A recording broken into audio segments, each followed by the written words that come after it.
Welcome to Fall, Rise, Give, a space where we invite you to dig into the real cause of your suffering, looking at opportunities for growth with a change in your beliefs, thoughts, and actions so you can be your true self and be inspired.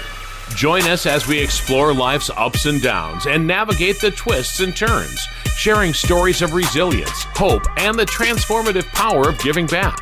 Whether you're looking for a change, in recovery, or simply seeking inspiration, this podcast is your go-to for candid conversations, raw emotions, and a whole lot of heart. Tune in and discover how to fall, rise, and give back on life's extraordinary journey. Welcome to another edition of Fall, Rise, Give, turn struggles into opportunities by being your true self and help others. How you doing? I'm an ally. I'm Bartender Bob. That's Kumar back from his vacation, and we've got a special guest this time around. It's an old friend of mine. He's not old, but he is a friend of mine and has been so for a long time. Chris Jones, you may recognize that name as being the guy that got Howie Mandel to shake hands on America's Got Talent many years ago. Chris, welcome to the program. Thanks, Bob. It's always good to see you and nice to meet you, Kumar. Nice to meet you as well, Chris. I'm super excited about this. I'm a big fan of the field that you're in, the insightful field of getting people underneath their true self. Oh, and I like this setup because you, Kumar, between Bob and me, Bob is in the middle, so we have a nice cookie. Some would say a delicious chocolate cookie. Bob, you are the cream inside. Oh, now you're changing colors. Now you're red. So we've got dark chocolate, milk chocolate, and white chocolate. Yeah, we do. Oh, so many flavors. So let's talk a little bit about you, Chris. So who is Chris Jones? Gosh, well, now I'm a dad, a husband, a taxpayer, and I hope to become a world citizen. I want to do more shows abroad. As I'm watching politics and people get more and more upset, I want to travel abroad and just hang out. I want to get out of my bubble, get out of my house, introduce my daughter to different people from different places and show her, I don't know everything, baby. I might be tall. Mommy's tall, but no one knows everything. Like, that's my mission in life, is just to teach people I don't know everything. No one does.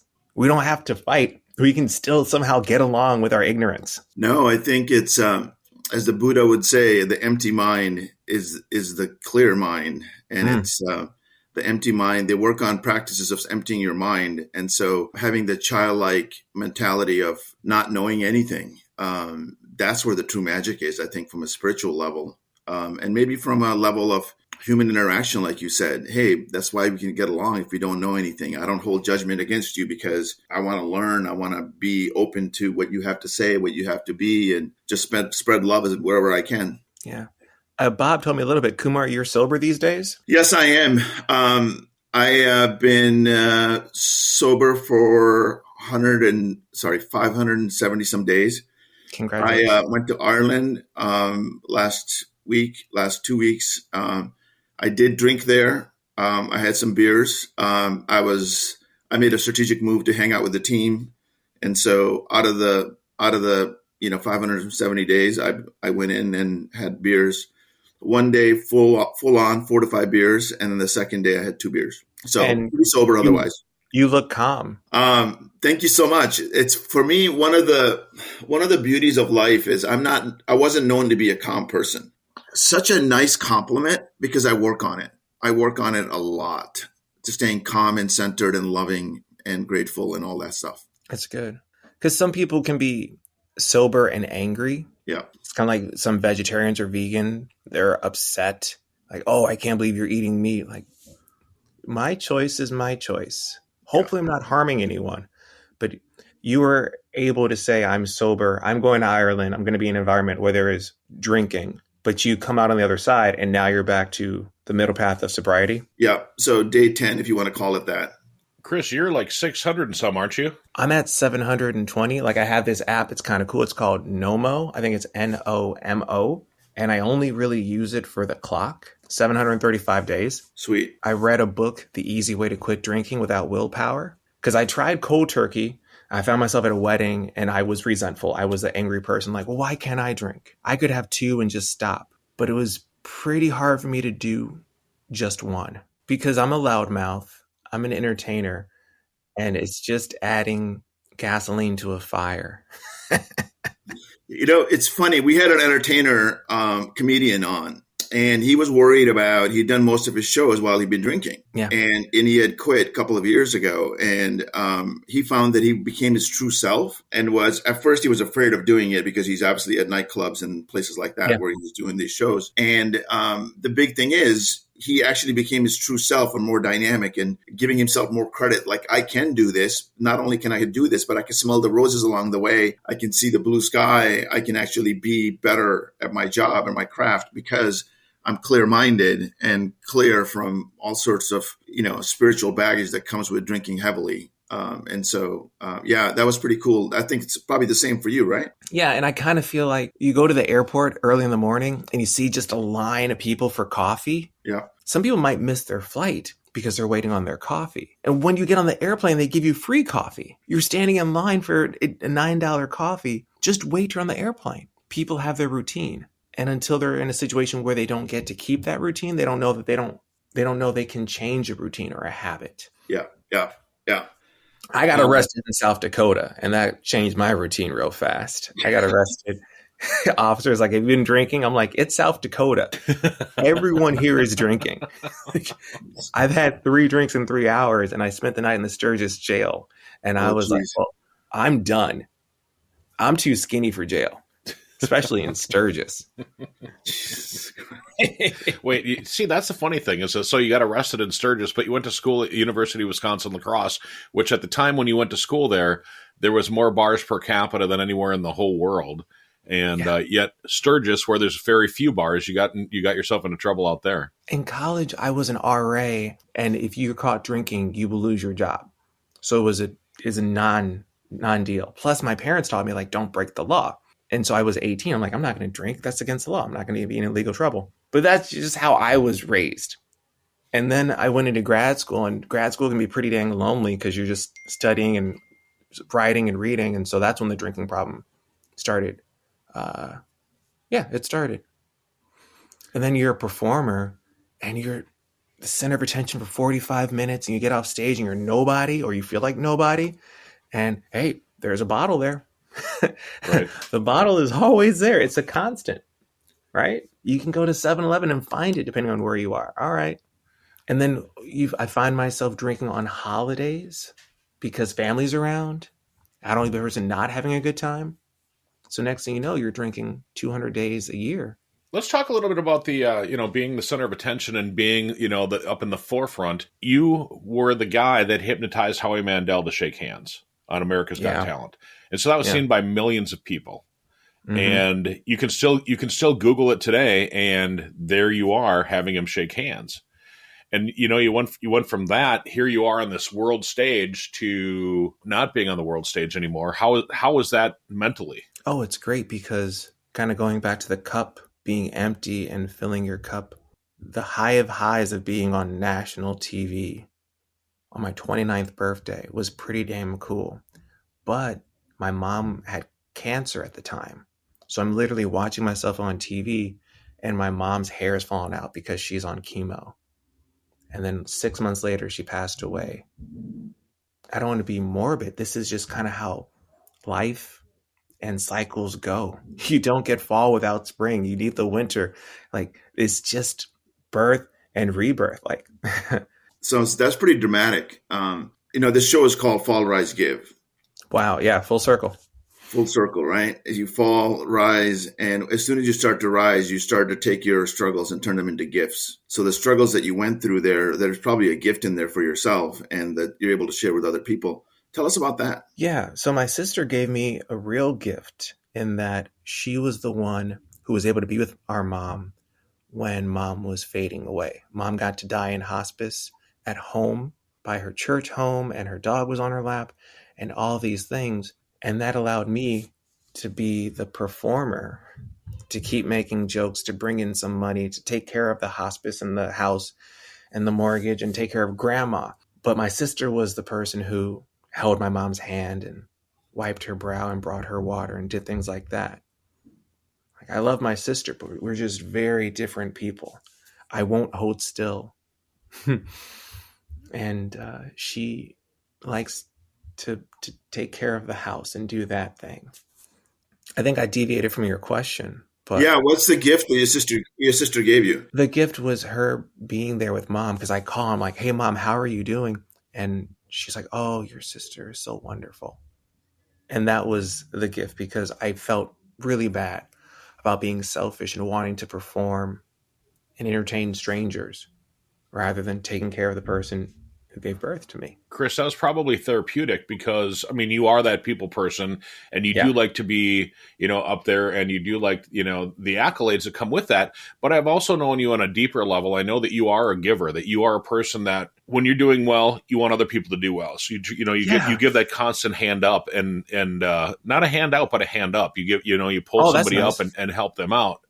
And for that, I appreciate you wholeheartedly. Thanks. I like to have a fun life and be with fun people. First class is not fun if you're the only person in first class. Like, imagine being first class and there's no one next to you. Like, that's not fun. I'd rather be in coach and be scrunched up with someone that I care about. People pay more money for first class. And I'm like, and then you just look straight ahead and don't try and bother the business person next to you. That's horrible. You can bump me up to first class and I'll be like, this is nice, but I'm not going to pay $200 to act like a snot. Right. Or $10,000 these days. And the pilot got paid for that flight. Isn't that kind of funny? Yeah. It's like the person in the back paid second least. First class paid the most. The pilot got paid. It's all about the way that you look at things, isn't it? True. Yeah. Kumar, have you seen a hypnosis show live? I have. It was years ago. And I think I went up on stage. It didn't work too well. You got relaxed. I bet you got relaxed, that was it. That was it. I meditate and I do a lot of, you could call it self-hypnosis. I get my brain down to theta waves. Yeah. And I'm able to control my thoughts to a level where sometimes there are no thoughts. I repeat mantras and things like that, and Christian prayers and Hindu prayers. And sometimes I get into a gap of no thoughts, and then I get this effervescent feeling of bubbles. That's when you know you're in theta waves. That's cool. Yeah, pretty deep stuff. It allows you to connect with the whatever higher power that you have. And for me, it's very centering. And then I do a bunch of mantras per se. I say one of the best ones that I do is I say to myself every day in every way, I'm calm, centered, loving, joyous, happy, inspired, and grateful. And I repeat that. I repeat that along with other things that I want to manifest in my life. And Bob just sent a nice video of this woman this morning manifesting. So I believe in manifesting, but really your mind is such an important part. This is why the hypnosis, I think, works. And I think is such a great science, is that you get in life what you focus on. Yeah. Whatever your attention goes, there goes your brain and there goes your manifestation or whatever, and your thoughts and emotions. Emotions are really the critical piece. How you control your emotions is really the dynamic power. And that's why I try to be as calm as I can be, calm and loving and centered. Yeah. I think I'm stuttering. This is funny. This is wonderful. I like that. Imagine a person walking down the street, looking down. You think they're depressed and they go, oh no, if I keep my head down, I find pennies and change. There's another person walking, heads all the way in the sky. I'm looking at the stars. I want to see the future. Yeah, you could look at the sky and figure out what the weather's going to be or the forecast. If you look down, you maybe find change. It's like the book, The Alchemist. Yeah, I love that book. Life, and you can't keep your head too high in the museum, and you can't hold on too much to the thing that you think is so valuable, because you're going to lose your fortune again and again and again. You're going to lose your fortune many times. Yeah, I've done it. I have made millions by the time I was X, and I've lost millions by the time I was Y, and back up and down through life. And it's a roller coaster. Doesn't have to be, but for me, it has been. And that's why the fall for me has been a number of times I've fallen, but I always get up. Like Bob, you were talking about Bob, always gets up. He's been through a bunch of, setbacks, but he always gets back up. He's always comes out swinging, not at other people, but comes out swinging from his spirit. Yeah. And so I think that resilience that a lot of people call the growth mindset, where we learn from failures or mistakes and we keep learning, having that learning, that curiosity, the empty mind, as we talked about, the empty cup. That's how you grow. That's how you get what you want in life. Not with a fixated mind or a fixated thing that you're great and you're going to be able to accomplish all your goals. Bob has kids. Kumar, do you have children?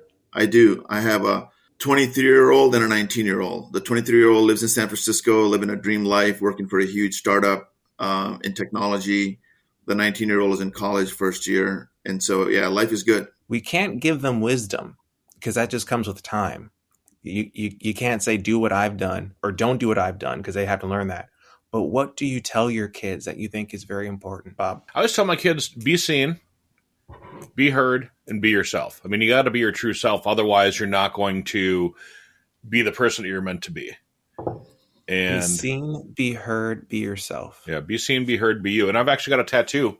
These 3 dots right here. Be seen, be that's heard, great. be you. Wow. That's pretty wise. So that I don't have anything like that, Bob. How did you get to those?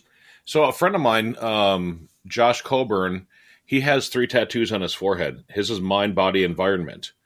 And they're basically the same shape as the ones that I have. And I'm like, that's pretty cool. I said, I'm going to steal that. I'm going to put it on my arm and I'm going to use it as be seen, be heard, be you. Because I've always been, as is Chris, I've always been kind of an entertainer, I think.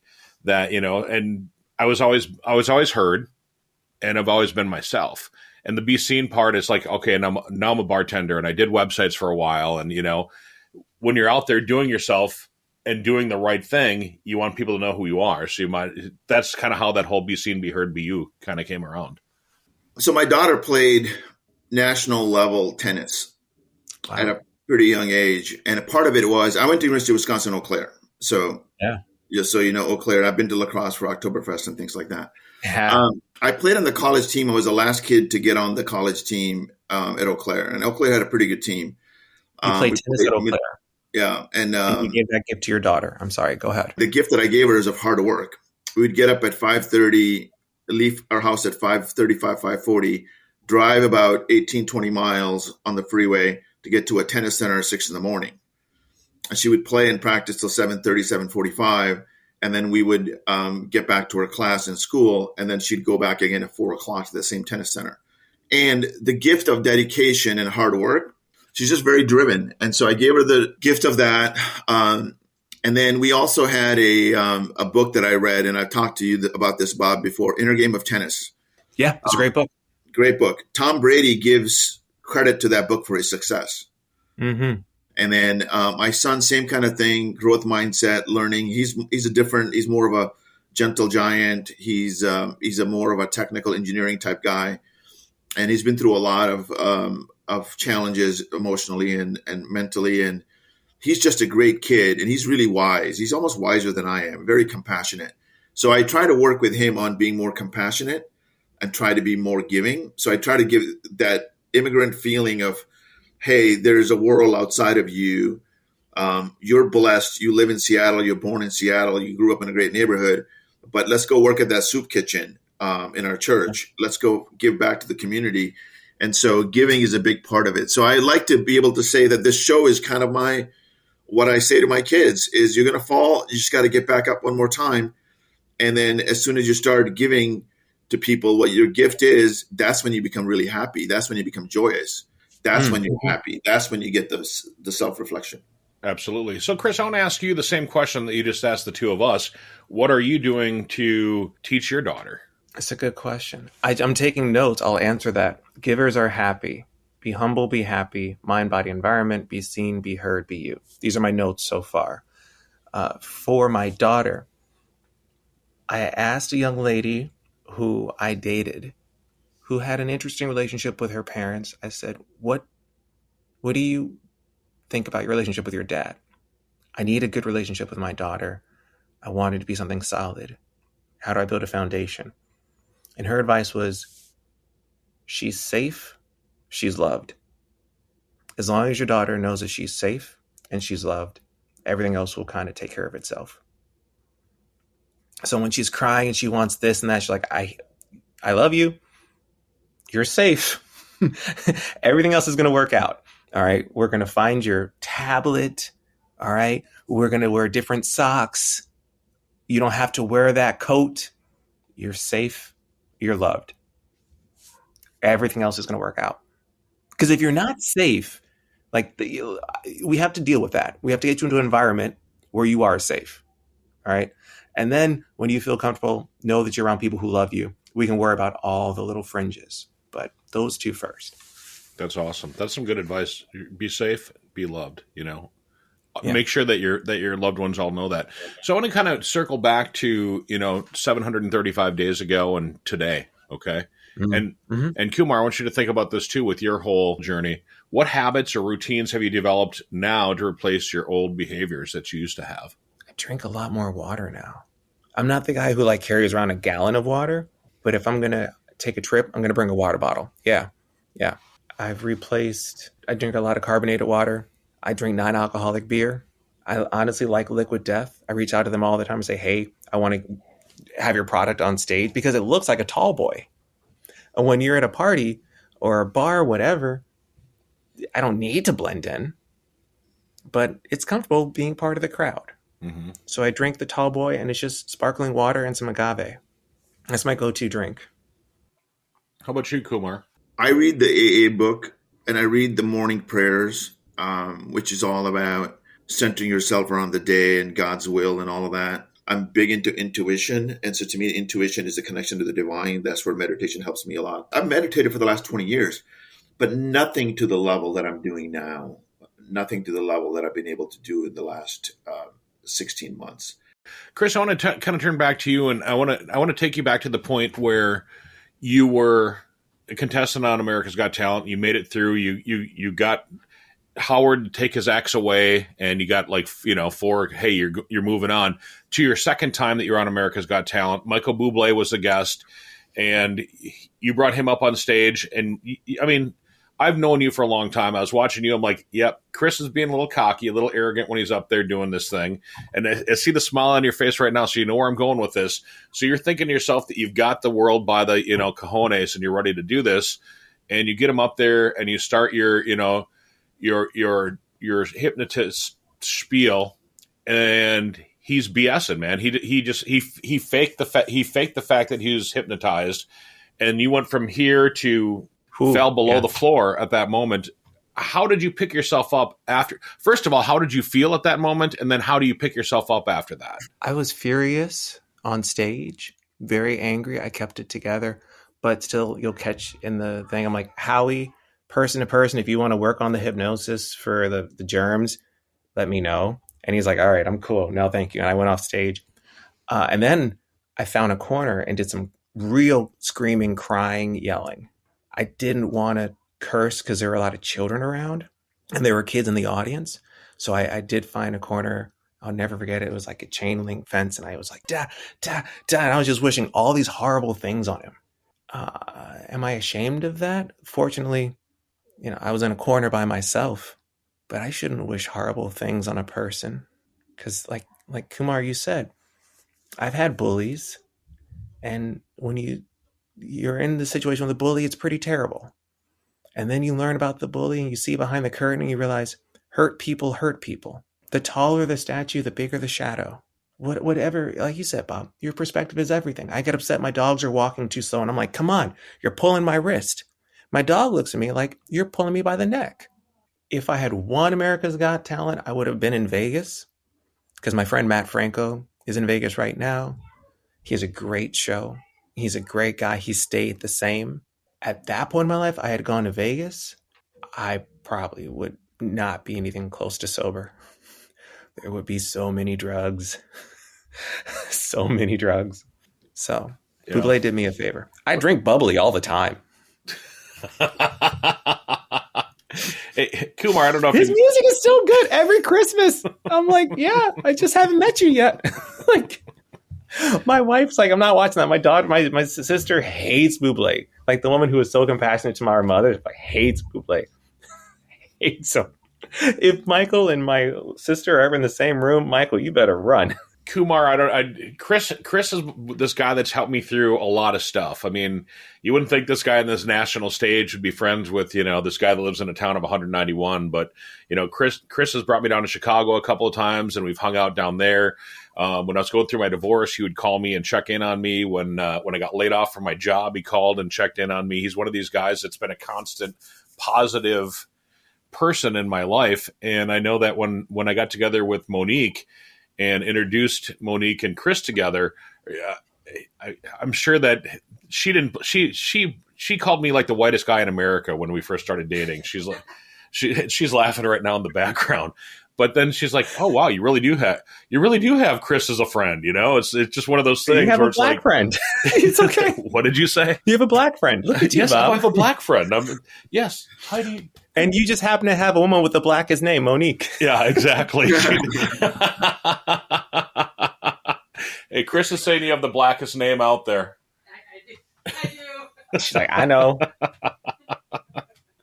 But yeah, so I just wanted wanted Kumar to know that Chris that there's a lot of love between Chris and I, and I do appreciate it. So, Chris, one of the questions that I ask every single person when we wrap things up is, how do you want to be known? I know we asked you about who Chris Jones is, but how does Chris Jones want to be known? I'd like to keep pointing the finger at other people who have helped me. Like if we hang out and I'm like, I thank you for whatever you say about me, nice or bad, but that person right there is pretty damn cool. This person taught me everything that I know. Like my mentor, Salish, from Canada by way of Fiji, Indian gentleman. I bought a car to see him perform because I couldn't rent a car. I was too young. I was 23. And I bought a car. And then the very next day, I drove that car 600 miles to see him perform at La Crosse, Wisconsin. And he was eating pizza. And I was like, "Hey, you're the hypnotist." He's like, "I'm eating." I'm like, "I just want you to know, like, I came to see you." And he's like, "Okay, as soon as I'm done eating, I'll walk with you to the car and I'll teach you everything you want. And I'll give you DVDs and books and I'll tell you everything you want." And I was like, "Please, yeah, enjoy your pizza." And he did just that. And now he's my agent. And my daughter calls him Uncle Salish. And so I'll always point the finger at him. Like my dad, he pointed his finger at his mentors. And I love having mentors and teachers that don't look like me. My world perspective comes from this form. I meet someone who looks completely different than me. They'll teach me so much more. This facade, the Hindus call it Maya, this illusion that we live in. The movie Matrix calls it the Matrix. And I think to break away from the Matrix, you really have to see the God in everyone, or the spirituality, or the universe, or love, whatever you want to call it. That's your choice. And I think the key thing is we are much more. The spirit is what we are, and the spiritual nature. So it doesn't really matter what you look like. I think we're all energies, as Einstein says it, and we match the energy of things and people that brings us together, like ourselves. That's why we're here on a short notice, that you were able to meet with us. I'm very honored to meet you. You obviously are a very wise soul. I get chills thinking about some of the things that you said, but really it's an honor, and I appreciate and love you both. I was going to say that as well. I love you both. Kumar, congrats on your sobriety. I'm going to keep holding you accountable gently and politely. I took some notes, but there's a lot of people out there who hopefully will listen to this and say, all right, I can find what's important to me too. Givers are happy. Thank you for joining us on this episode of Fall, Rise, Give, where we explore stories of resilience, growth, and giving back. If you enjoyed today's episode, please visit our website at www.fallrisegive.com. Also, consider subscribing to our podcast on your favorite platform and leaving us a review. Your feedback helps us to continue to bring you inspiring stories. Stay tuned for our next episode, and remember, every fall is a chance to rise, and every rise is an opportunity to give. Until next time, keep falling, rising, and giving. This is Fall, Rise, Give, produced by podcastforhire.com. Thank you for listening.